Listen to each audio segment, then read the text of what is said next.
Let A be a square matrix of order 2 such that determinant A is 2.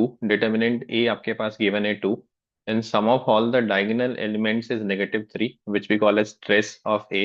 तो trace of A -3 है and a point xy satisfies this condition. तो हमारे पास एक theorem होता है which is called Cayley-Hamilton theorem and this theorem says that every equation satisfies its characteristic equation. Every matrix satisfies its characteristic equation which is determinant of A minus lambda I equal to 0.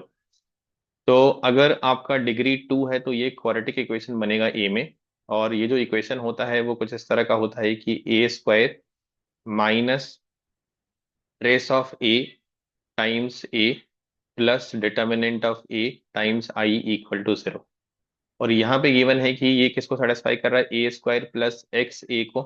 तो clearly x की value क्या हो जाएगी, negative of trace ए। और Y की value क्या हो जाएगी, वाई की वैल्यू डिटर्मिनेंट ए हो जाएगी। This is direct application of कैले हैमिल्टन थ्योरम। यहाँ से एक्स और वाई की वैल्यू आपके पास आ गई। What is X and Y की वैल्यू, एक्स की वैल्यू आपके पास हो गई 3 बिकॉज ट्रेस से इटसेल्फ इज -3 एंड वाई की वैल्यू हो गई 2। अब बोला जा रहा है कि ये पॉइंट एक्स कॉमा वाई जो है वो हाइपरबोला पे लाई करता है, उस transverse axis is parallel to X axis. तो अगर आप कोऑर्डिनेट प्लेन बनाते हैं और यहाँ पे एक पॉइंट है 3,2 जो कि फर्स्ट क्वाड्रेंट में लाई करेगा समवेयर हियर, और आप एक हाइपरबोला बनाते हैं जिसका transverse axis parallel to X axis है। पैरेलल टू एक्स एक्सेस कहीं पे भी हो सकता है, ये मान लीजिए ऐसा कुछ है। तो ये आपका एक शिफ्टेड हॉरिजेंटल हाइपरबोला बन सकता था। इसमें ये पॉइंट 3,2 से पास कर रहा है ये हाइपरबोला।